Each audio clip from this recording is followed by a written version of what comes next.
Seguimos el mismo tema. Este estudio que tiene por título El caso del misterio de las dos casas, la historia de una familia que necesita ser rescatada. Ya esta es la parte 9. Y para hacer este estudio más entendible, aquellos que pues, se entran y ven esta parte de adelantado, tiene que ver con la escogencia del Eterno a un hombre que las Escrituras llama Abraham, hasta llegar eventualmente la descendencia de él a convertirse en una familia y eventualmente en una gran nación. Nación que el Eterno le permite tener su propia tierra como se la prometió a sus antepasados, a los patriarcas, pero tristemente los cabecillas o los reyes que ellos tuvieron, tristemente hicieron que eventualmente el Eterno dividiera a esta familia que ya se había convertido en una nación, en dos naciones. Habíamos estudiado que una de las naciones, lo cual correspondían a las 10 tribus, se llamaría la casa de Israel, como también de igual forma la casa de Joseph o la casa de Efraín, compuesto, como ya había dicho anteriormente, por 10 tribus, cuya capital sería Samaria. Esto es en el norte. Y el otro reino, que se llamaría la casa de Yehudá, o la casa de Judá, o la casa de David, cual estaba compuesta por 2 tribus, en este caso Yehudá, lo cual recibe el nombre, la tribu de Benjamín y algunos levitas. Y esta es la que le correspondía a la descendencia de David. Ahora, yo quiero que ustedes entiendan algo, que para este momento en el cual estamos estudiando, no había este gentilicio de judíos. Y obviamente tampoco existía eso de religión llamada judaísmo. Judaísmo no existía como tal en ese momento. Así de que es una falsedad, de hecho es revisionismo histórico el decir que había judaísmo en ese momento. No existía el judaísmo como tal en ese momento. El pensamiento filosófico o religioso de esa posición se llegó a crear muchos siglos después. Ahí lo que había era la fe hebrea, la fe que el Eterno le había dado empezando desde Abraham. Y digo empezando desde Abraham porque desde él es que se llegó a formar esta familia que estamos estudiando. Tampoco existía el gentilicio de judíos o yehudita. Todavía no existía. Más bien existía el gentilicio de hebreos o israelitas. Sí existía.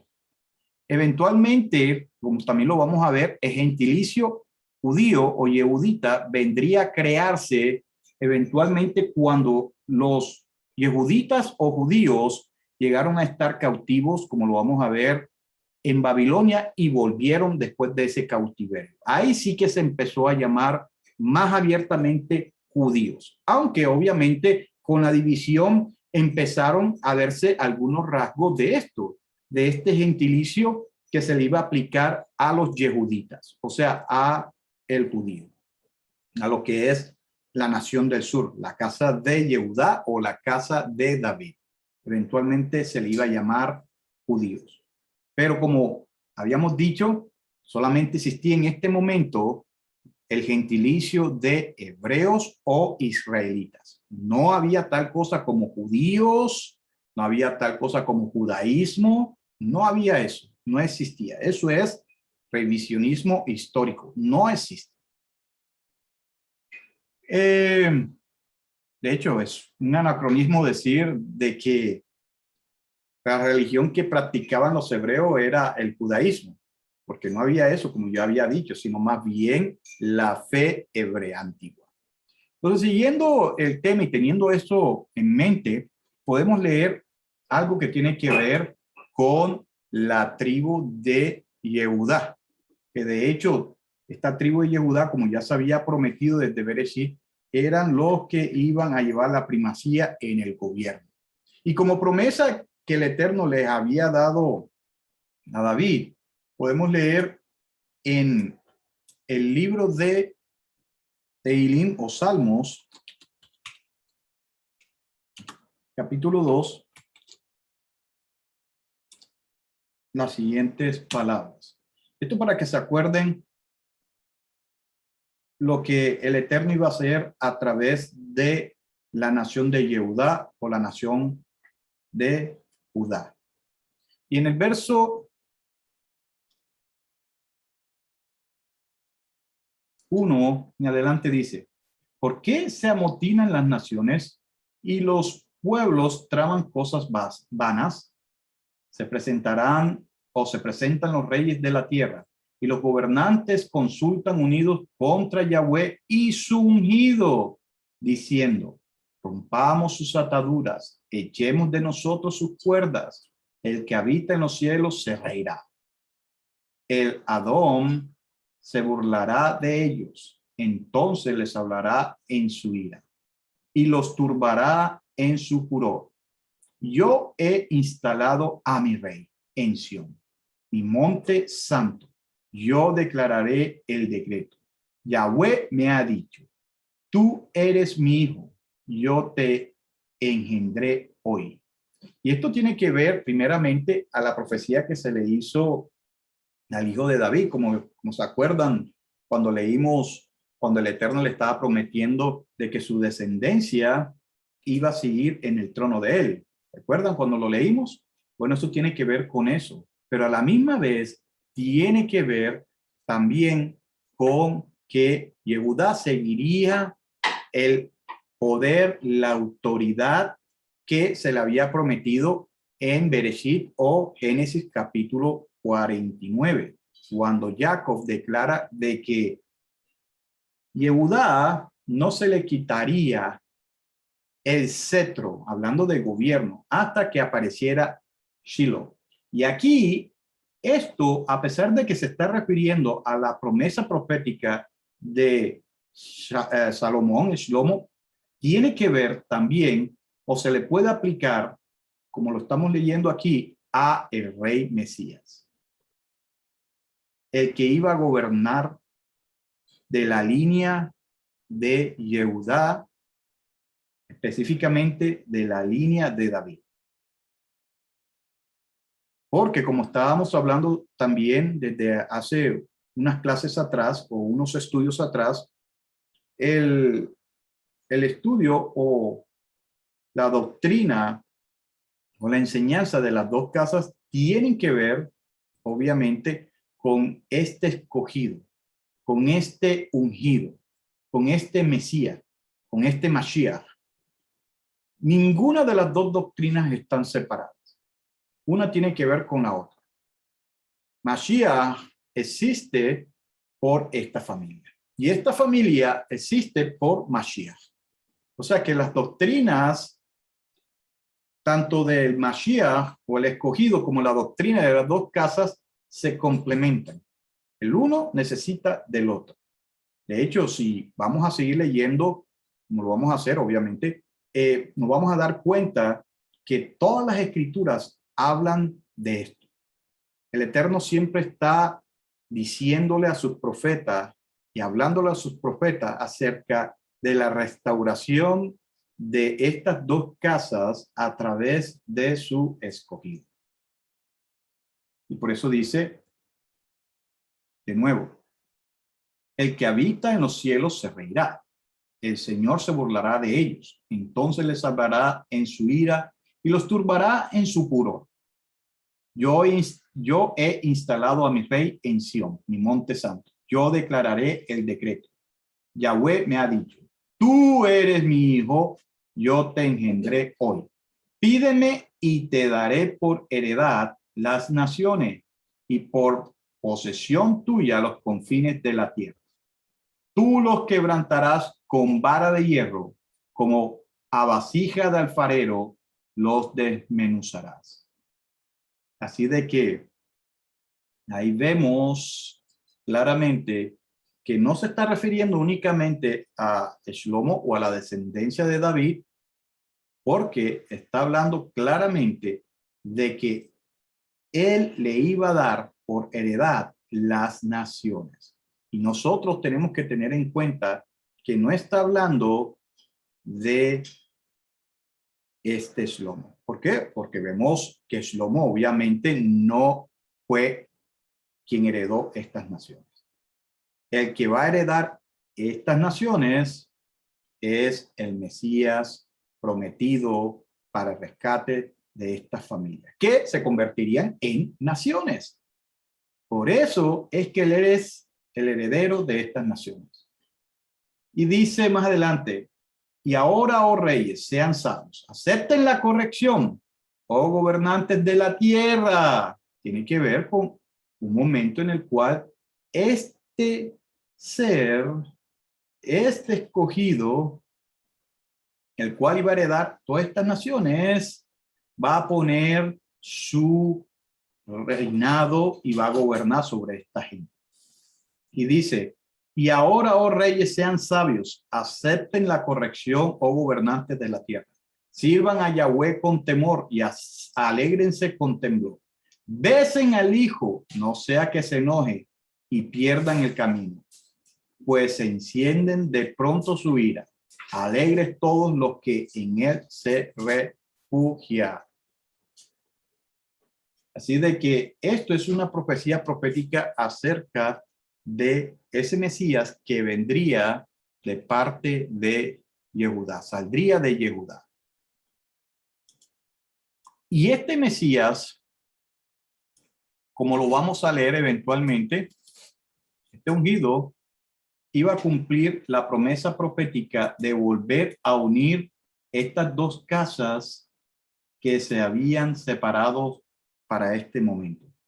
Y no solamente que se habían separado para este momento, pero como estamos leyendo y estudiando desde el estudio anterior, los 10 tribus estas estaban ya extraviando por su mismo rey, el rey que el Eterno les puso de cabecilla, de primerazo.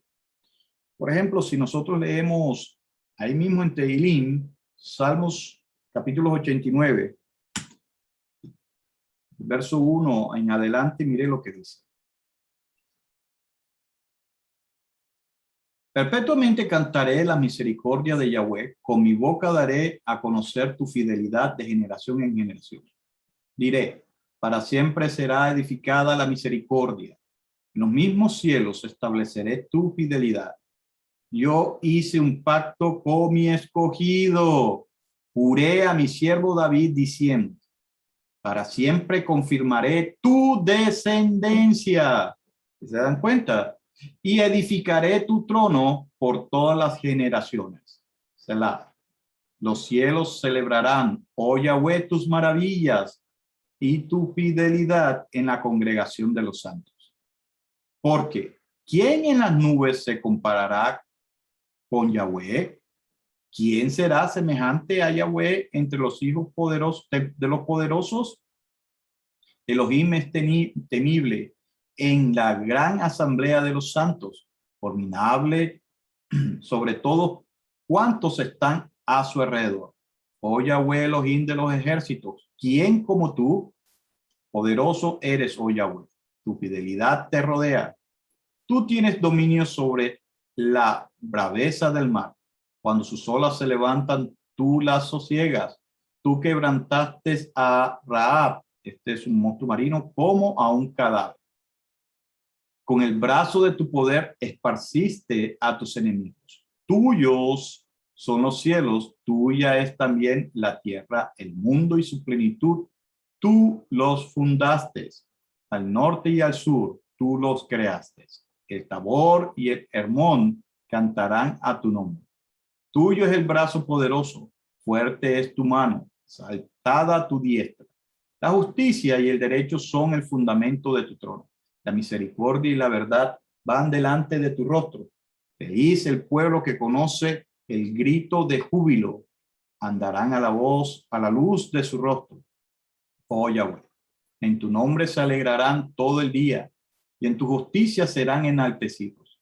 porque tú eres la gloria de su poder, y por tu buena voluntad exaltarás nuestro poderío. Yahweh, nuestro escudo, nuestro rey, es el Santo de Israel. Antaño hablaste en visión a tus piadosos y le dijiste: yo he puesto el socorro sobre un valiente.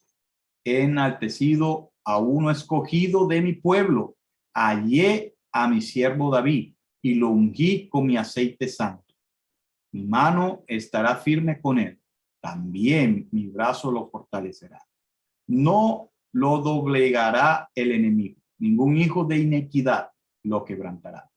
Pero yo quebrantaré delante de él a sus enemigos y heriré a los que le aborrecen. Mi fidelidad y mi misericordia estarán con él. En mi nombre será enaltecido su poderío. Asimismo pondré su mano sobre el mar y su mano derecha sobre los ríos. Él me dirá: tú eres mi Padre, eres mi Elohim, la roca de mi salvación. Yo también le pondré por primogénito, más alto que los reyes de la tierra.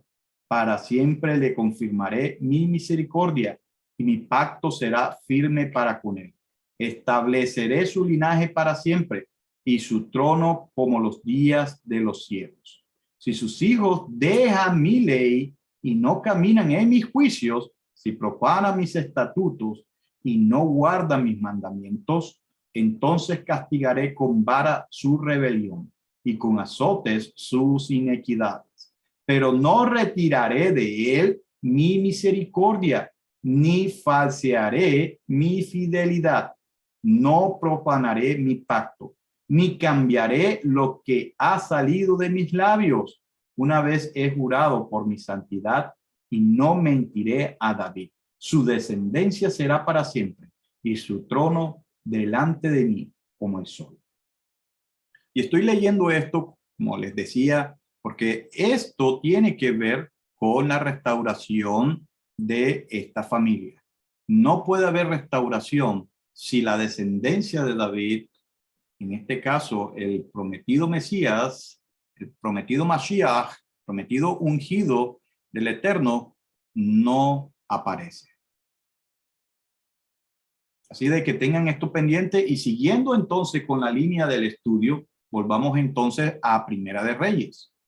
Entonces habíamos dicho de cómo este Jeroboam tristemente se estaba apartando de los mandamientos del Eterno, obviamente trayendo este tipo de desobediencia, no solamente por el hecho de crearse ídolos, que fue obviamente lo que ya rebosó el vaso, pero también por estar colocando festividades que el Eterno nunca mandó, erigiendo lugares que el Eterno tampoco mandó a construir. Y en Primera de Reyes, capítulo 13, vamos a el capítulo 33, que dice, mire, aún después de este incidente, Yaroboam no se apartó de su mal camino, sino que volvió a designar sacerdotes de entre la gente común para los lugares altos. Ordenaba como sacerdote para los lugares altos a cualquiera que así lo deseara. ¿Sí se dan cuenta? El hombre tal vez no tenía una intención buena. A lo mejor sí que tenía la intención buena para hacer el servicio al Eterno, pero no era conforme a lo que el Eterno ya decía en su palabra. Entonces ahí nos vemos una vez más, vemos que el Eterno no está interesado en su buena intención. El Eterno está interesado en la obediencia de aquellos que se dicen ser parte del pueblo del Eterno. Y este hombre se le dio la oportunidad de reconsiderar lo que estaba haciendo, pero él no lo hizo. Volvemos a leer que aún después de estos incidentes, ¿de cuáles incidentes? De lo que hemos leído anteriormente, y aún más, se puede leer todo ese capítulo 13 y se dará cuenta que Jeroboam no se apartó de su mal camino. Y en vez de corregirse, siguió haciendo lo malo. O sea, el orgullo como encegueció a este hombre, que había empezado bien. Y ahí viene el declive de las 10 tribus. Porque tristemente, las 10 tribus empezarían a desobedecer de una forma tan inicua que todo el pueblo no se daba cuenta lo mal que estaban. ¿Por qué? Porque le parecía que eso mal era normal. Por eso hay que tener cuidado cuando uno se acostumbra a percibir todo que uno hace sin que sea la voluntad del Eterno como algo bueno. Porque es tanto que se repite y que nadie se le llama o se le redarguye o se le llama la atención, que eventualmente eso que es malo uno lo va a percibir como algo bueno. Y como no me está pasando nada, no me viene el castigo enseguida, entonces pues definitivamente es bueno. Y así le pasó a las 10 tribus. Así le pasó a la casa de Israel, a la casa de Efraín, al hijo menor. Ellos no percibieron que lo que estaban haciendo estaba malo. Al contrario, ellos creían que le estaban sirviendo al Eterno. Que eso que ellos estaban haciendo era correcto. Y no sabían que estaban cavando su propio pozo, su propia tumba. Estaban cayendo al abismo más bajo. Y esto le causaría que el Eterno eventualmente los desechara. Aunque estas 10 tribus, o sea, esta nación del norte, la casa de Israel o la casa de Efraín, no iban a ser los únicos que iban a fallar. Eventualmente, la casa de Yehudá o la casa de Judá, los judíos, eventualmente también lo iban a hacer. Pero ellos se mantuvieron en la obediencia por más tiempo que la casa de Israel o la casa de Efraín. Pero las dos casas se perderían.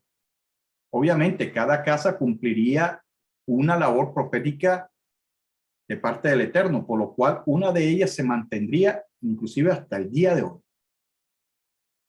Y ya nosotros sabemos cuál es, o por lo menos debemos estar imaginándonos cuál es la casa que hoy en día se mantiene. Pero lo vamos a ver más claramente. Pero sí, la casa de Israel, las 10 tribus se estaban perdiendo cada día más. Entre más cosas en contra de la palabra hacía este rey, más los habitantes seguían a este rey, aunque no fueron todos, pero recuerden de que la mayoría de una u otra forma gana. Entonces, siguiendo el estudio, podemos entonces considerar el capítulo 14 de Primera de Reyes. Y vamos a ir al verso 15 en adelante.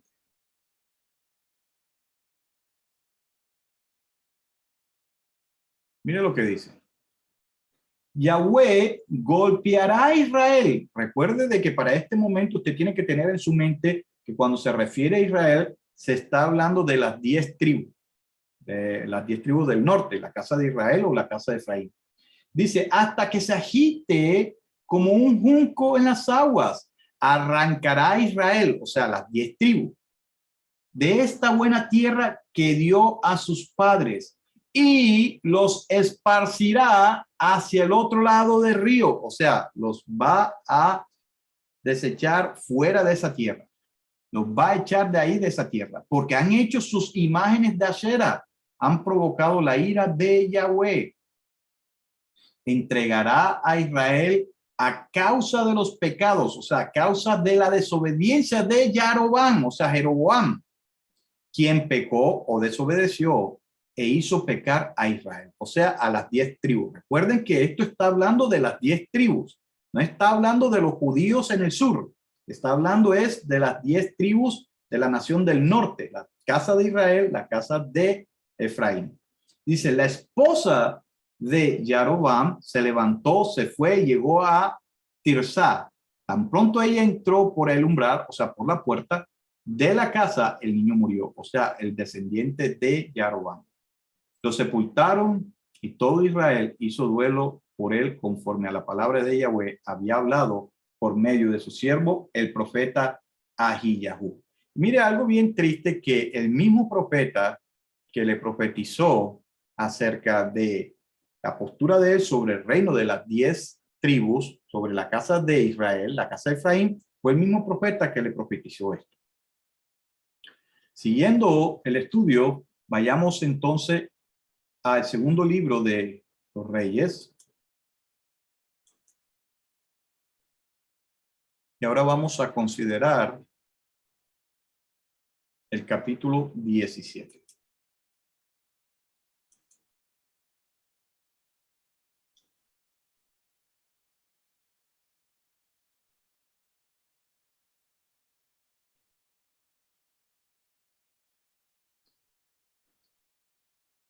Y vamos a leer desde el 1.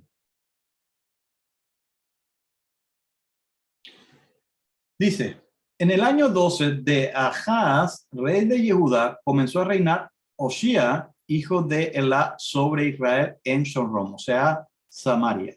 Reinó 9 años. Entonces aquí vemos cómo rey tras rey de la casa de Israel empezó a hacer lo malo. Si usted se acuerda en lo que leímos en Segunda de Reyes, nos dimos cuenta, en primera y inclusive Segunda de Reyes, nos dimos cuenta que básicamente todos los reyes de Israel, o sea, de las 10 tribus de la casa de Israel, todos ellos hicieron lo malo delante de los ojos del Eterno. No hubo uno que se quedó haciendo lo bueno. De pronto empezaría a hacer lo bueno, pero por alguna otra razón el orgullo le alcanzó y se apartó del Eterno. Y terminaban mal. Y usted se va a dar cuenta que sus descendencia, si es que llegaban a terminar sus años como rey, no seguían. Muchos de ellos ni siquiera terminaban de ser rey. No morían de ancianos, sino que lo asesinaban para ponerse otro como rey.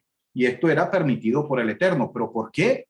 Por la maldad que había en ellos. Y cómo estos reyes que se levantaban se llevaban por delante a el pueblo. O sea, hacían que el pueblo hiciera lo malo. Entonces vemos una vez más que estos reyes no hicieron lo bueno delante del Eterno.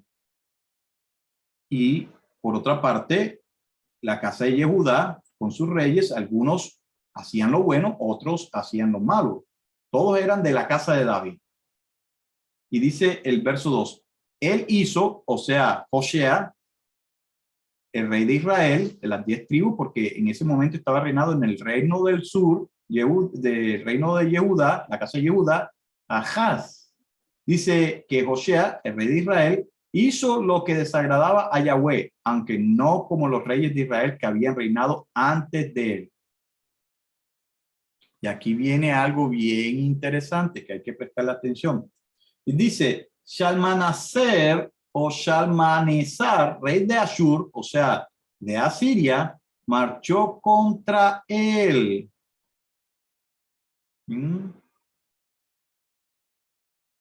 Marchó contra él. Y aquí es donde se va a empezar a desenvolver el castigo que Israel, las 10 tribus, iban a tener por parte del Eterno. Que dice, pero el rey de Ashur, o sea, de Asiria, sorprendió a Osea en un acto de traición. Este había enviado mensajero a So, rey de Misraim, o sea, de Egipto, y no le había pagado el tributo al rey de Ashur, o sea, de Asiria, como en años previos. Por eso el rey de Asiria lo arrestó y lo encerró en una cárcel. Después el rey de Ashur, de Asiria, marchó contra todo el país, llegó a Shomron, o sea, Samaria, y la sitió por 3 años. O sea, la rodeó, atacando a las 10 tribus. Aquí es donde empieza el meollo del asunto. Por la desobediencia de ellos, las 10 tribus iban a sufrir un castigo horrible. Y aquí lo estamos viendo. El Eterno utilizaría a Asiria para castigarlos. Después de que el Eterno les mandaba profeta tras profeta tras profeta, como ahorita lo vamos a leer eventualmente, o más bien en proximidades, nos vamos a dar cuenta que ellos no consideraron las palabras del Eterno por medio de esos profetas. Ellos pasaban por alto los mensajes, pasaban por alto el que ellos fueran redarguidos. No les interesaba que fueran reprendidos, no, se molestaban al contrario. Miren lo que dice. En el 9º año de Oshía, el rey de Ashur, o sea, de Asiria, capturó a Shomron. Miren lo que dice aquí. Capturó a Shomron, o sea, Samaria, que era la capital de la nación del norte, de las 10 tribus. Deportó a los israelitas a Siria. Mire, la estrategia más común de una nación que invade es sacar a todos los residentes de la tierra que ellos quieren atacar para ponerlos a vivir en diferentes naciones y que esas personas se mezclaran y no tuvieran después eventualmente sus descendientes el recuerdo de volver a su tierra para volver a reconstruirse como nación y volver a atacar al que los atacó. Eso era lo que el Eterno había puesto en esta nación de Asiria.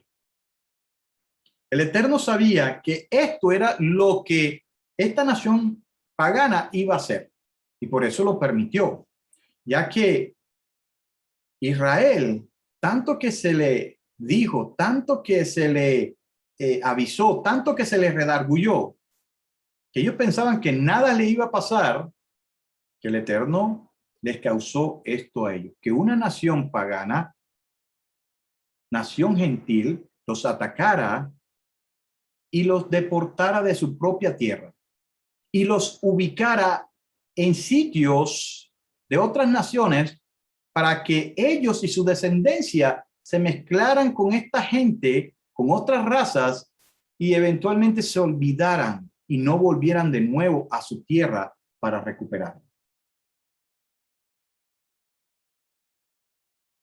Deportó a los israelitas. O sea, recuerden, los israelitas son las 10 tribus. Y si usted se ubica en un mapa, usted se va a dar cuenta que Asiria se encuentra en la parte norte, tirando como para Asia de Israel.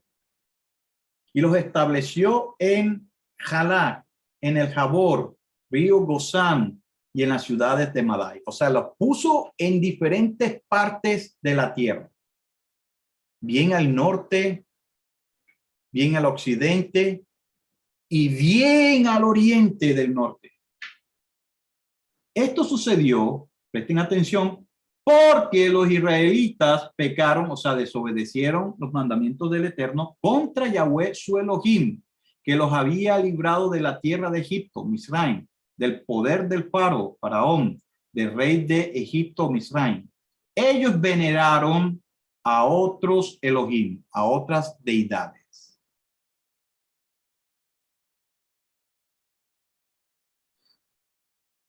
Y algo que el Eterno les avisó y que inclusive esto se va a ver de nuevo aplicado en los escritos nazarenos, es esto que dice aquí en el verso 8. Y siguieron las costumbres o tradiciones de las naciones que Yahweh había desposeído delante de los hijos de Israel y las costumbres o tradiciones que establecieron los reyes de Israel. Entonces, uno tiene que tener cuidado qué tipo de costumbres o tradiciones uno adopta o uno ha ganado de nuestros antepasados. Porque muchas de estas tradiciones pueden ser tradiciones que nos lleven a la idolatría. Uno tiene que revisar. Mire lo que le costó al pueblo hebreo por no prestarle atención a los mandamientos del Eterno. Ellos, por no seguir lo que la instrucción dice, lo que el Tanaj dice, o más bien lo que la Torá dice y el resto del Tanaj, de las escrituras, mire lo que pasó. Adoptaron costumbres de las naciones gentiles, de las naciones paganas, causando que el Eterno, obviamente, los desechara. Verso 9. Y los israelitas cometieron secretamente actos que no eran correctos contra Yahweh su Elohim. Se edificaron lugares altos en todas sus comunidades, desde las torres de los centinelas hasta las ciudades fortificadas. Se erigieron imágenes, estatuas de acera sobre toda colina alta y debajo de todo árbol frondoso. Obviamente hoy en día la religión tradicional dicen, bueno, pero nosotros nos estamos adorando a cera, son otro tipo de imágenes. De hecho, son imágenes de los santos. Igual son imágenes que de hecho le prestan un servicio, cosa que el Eterno no permite. Así de que siguiendo leyendo, dice, y adoraron los fetiches, o sea, las imágenes, las estatuitas, acerca de los cuales Yahweh les había dicho, ustedes no hagan tal cosa.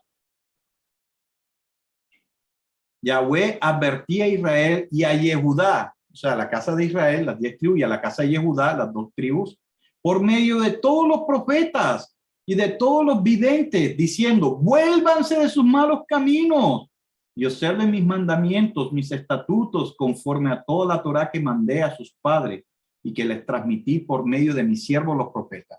Y el Eterno les decía, vez tras vez, vez tras vez. Mire, el Eterno no es que castigó a esta casa, las 10 tribus del norte, después de ponerlas como nación separada un año después de su desobediencia, sino que eran años y años que el Eterno los seguía, que el Eterno les llamaba la atención, que el Eterno los redarguía, que el Eterno los reprendía. Eso pasaron años y años, generación tras generación, y ellos no se volvían. Y como veían que no venía la reprensión, o más bien no venía el castigo, se confiaron. Y dice 14, pero ellos no obedecieron, sino que se hicieron testarudos, como lo hicieron sus padres, los cuales no creyeron en Yahweh, su Elohim. Obviamente, cuando una persona se le llama la atención una tras otra, y ve que no le pasa nada malo y sigue en sus malos caminos, se vuelve a la última testaruda. Entonces, ¿qué es lo que pasa? Es que el Eterno va sumando todo eso. Pero el deseo de él no era de llevarlos hasta este punto. Pero, que dice el 15, desecharon sus leyes y la alianza que él había hecho con sus padres y las amonestaciones que le había dado. Fueron tras el engaño, quedaron engañados. ¿Se dan cuenta? Imitaron a las naciones que estaban a su alrededor, a las cuales Yahweh les había prohibido emular, o sea, copiar. ¿Hasta dónde habían llegado esta gente?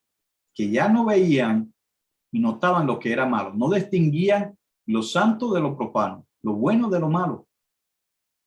No habían dado ni siquiera para pensar la diferencia entre la derecha y la izquierda.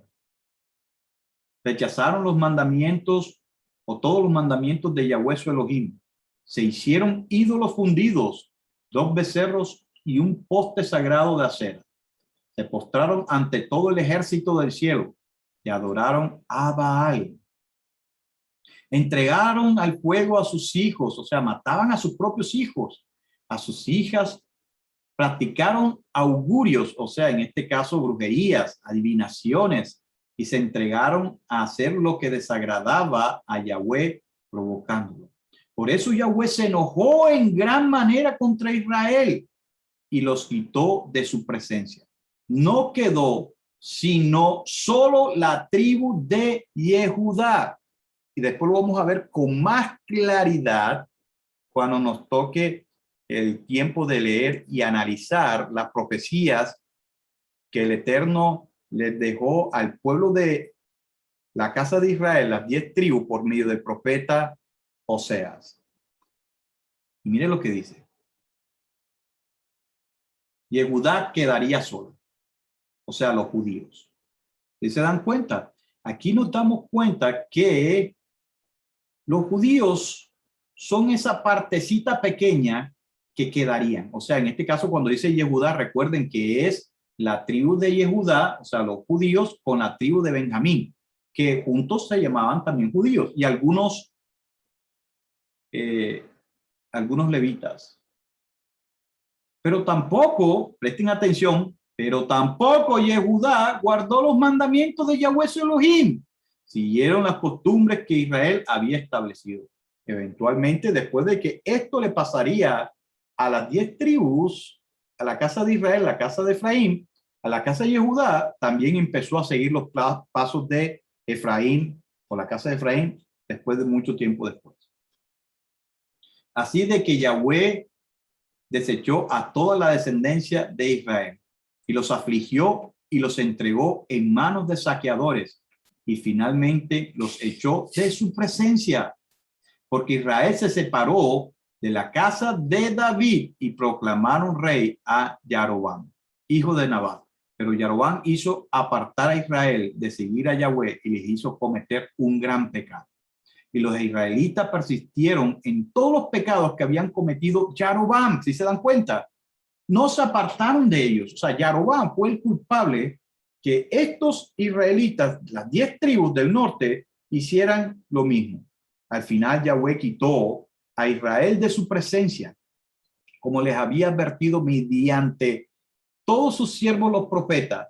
Así que los israelitas fueron deportados de su tierra a Ashur, o sea, a Asiria, como es todavía el caso.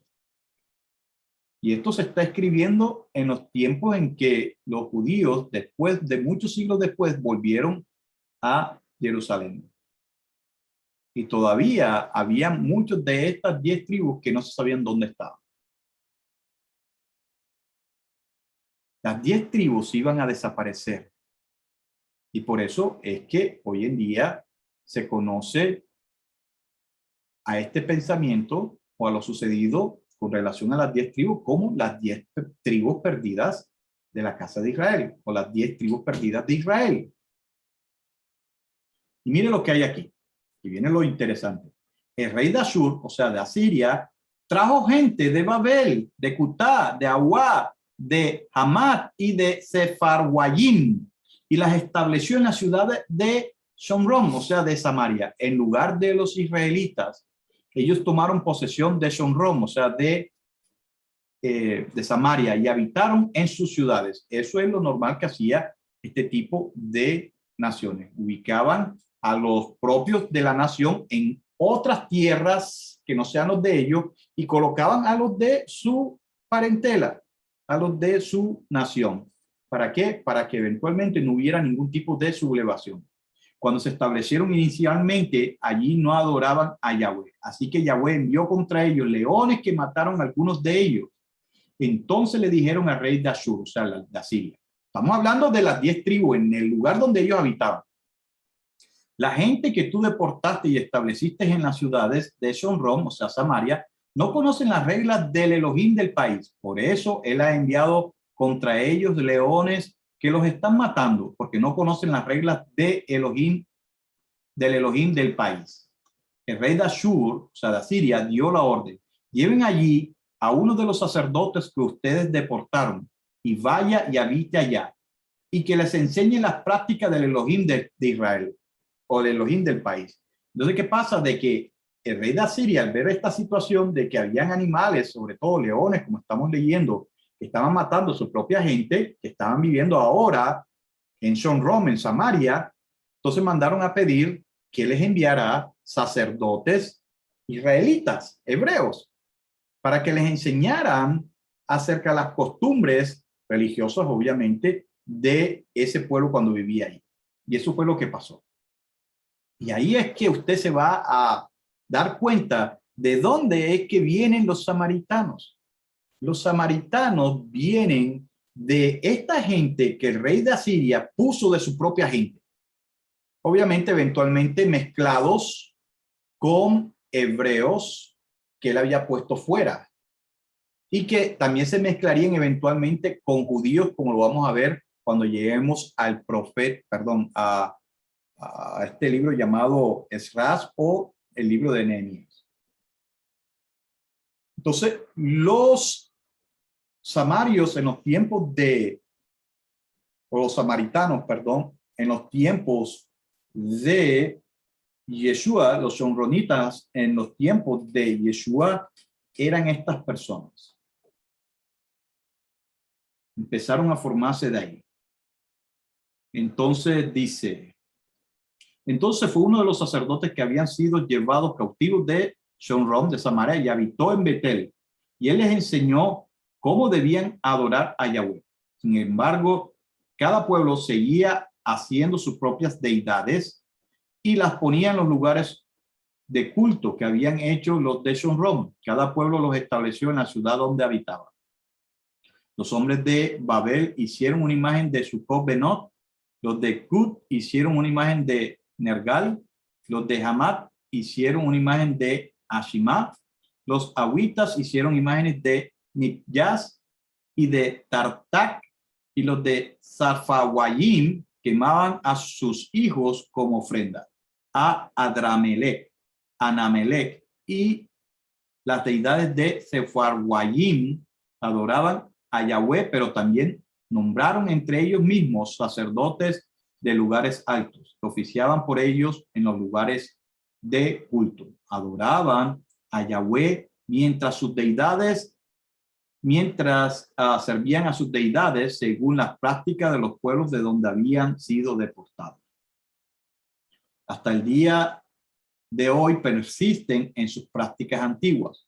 No adoran a Yahweh correctamente. No siguen las leyes y las prácticas, la Torá y los mandamientos que Yahweh ordenó a los hijos de Jacob, a quien se les puso por nombre Israel.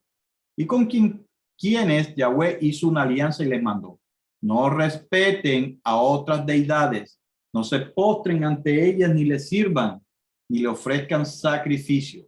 Ustedes deben adorar o servir solamente a Yahweh, que los sacó de la tierra de Misraim con gran poder y con brazo extendido. Ante él solamente deben postrarse y a él solamente ofrecerán sacrificio. Observen fielmente todos sus días las leyes y las prácticas, la Torá y los mandamientos que él escribió para ustedes. No adoren a otras deidades. No olviden la alianza que hice con ustedes. No adoren otras deidades. Solo adoren a Yahweh su Elohim, y él los salvará de la mano de todos sus enemigos. Pero ellos no obedecieron, continuaron sus antiguas costumbres. Aquellos pueblos temían a Yahweh, pero al mismo tiempo rendían culto a sus imágenes. Hasta el día de hoy, sus hijos y los hijos de sus hijos hacen como hicieron sus ancestros. Y hoy pasa lo mismo. Hay mucha gente que dice servir a Yahweh y a lo mejor lo hacen, pero a la misma vez sirven a las costumbres paganas de sus ancestros. Y peor se va poniendo la historia cuando vemos que en vez de verdad estos hacer un cambio positivo, al contrario, van haciendo lo mal delante del Eterno. Entonces, ¿qué pasa? Vemos una vez más que el resultado del exilio, el resultado de la deportación de estos hebreos de las 10 tribus de Israel que estaban en el norte, ¿fue por qué? Por la desobediencia. Empezando por su cabeza, el rey Jeroboam. Eventualmente, el rey de Asiria, como les digo, los deja deportados, no los hace volver, y lo que hace es más bien mandar de su propia gente a que vayan a vivir a esas tierras. Y hace mezclar el culto de los paganos con lo que es el servicio al Eterno.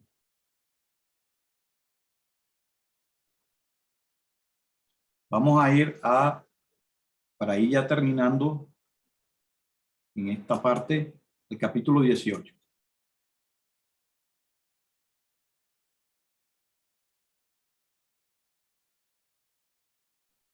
Vamos a ir al verso 9 en adelante. Aquí se habla de lo mismo, pero para que ustedes tengan un poco más de detalle. Dice en el verso 9. En el cuarto año del rey Yesquiyá, que era el séptimo año de Joshía, Yesquiyá es el rey de Yehudá, o sea, de las tribus del sur. Y el rey Joshía era el rey de la tribu del norte, de las 10 tribus. Séptimo año de Joshía, hijo de Elá, rey de Israel. Shalmaneser, rey de Asiria, marchó contra Shomrón, o sea, contra Samaria, que era la capital, y la sitió, o sea, la rodeó. Y la capturó al cabo de 3 años. Shomrón, o sea, Samaria, fue capturada en el sexto año de Yesquiyá, o sea, del rey del sur, el rey judío, que era el noveno año de Joshía, rey de Israel. El rey de Ashur, de Asiria, deportó a los israelitas a Ashur, o sea, a Siria. Los estableció en Jalá, a lo largo del Jabor y del río Gozán, y en las ciudades de Madai. Esto sucedió porque no obedecieron la voz de Yahweh su Elohim, quebrantaron su alianza, no obedecieron ni cumplieron todo lo que había mandado Moisés, siervo de Yahweh. Entonces, la razón por la cual estas tribus se perderían aparentemente mezcladas entre las naciones fue por la desobediencia. Pero el Eterno tenía un plan. El Eterno tenía un plan con todas estas 10 tribus. Vamos a ir a segunda de Crónicas, capítulo 11.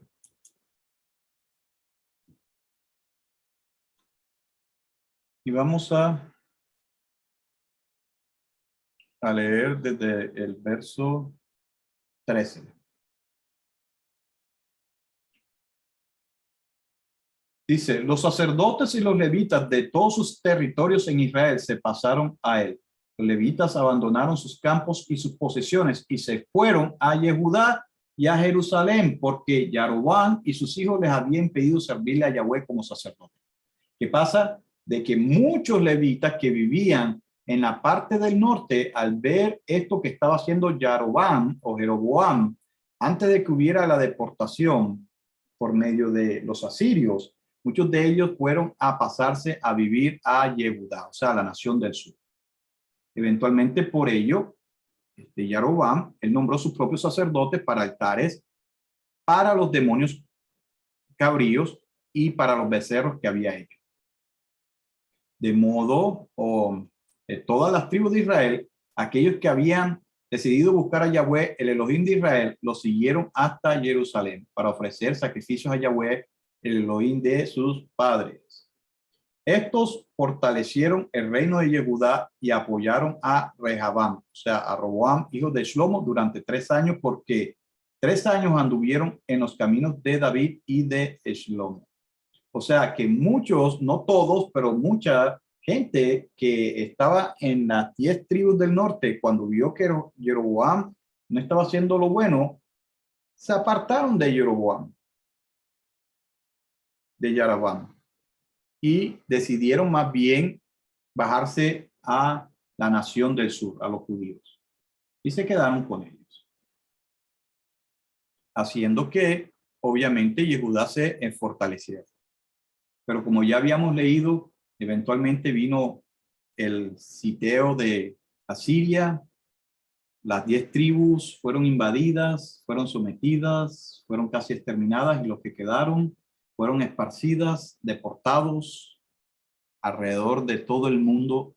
Hasta el día de hoy, supuestamente no se saben dónde están. Pero como decía también, el Eterno tenía un plan, y este plan lo vamos a ver más claramente cuando empecemos a estudiar en la próxima clase acerca del profeta Osías. Y algo bien interesante que también el Eterno iba a hacer, porque Yehudá no se iba a quedar atrás. Yehudá, como también habíamos leído, desobedecería al Eterno, pero el Eterno tenía un plan con Yehudá, por ende, los de Yehudá o los judíos no se desaparecerían, porque de Yehudá vendría la promesa de ese Goel, ese redentor que el Eterno iba a mandar para rescatar no solamente a las 10 tribus, pero a las 2 tribus que también estaban en desobediencia, y las iba a regenerar y a unir de nuevo. Así de que hasta aquí dejo este estudio.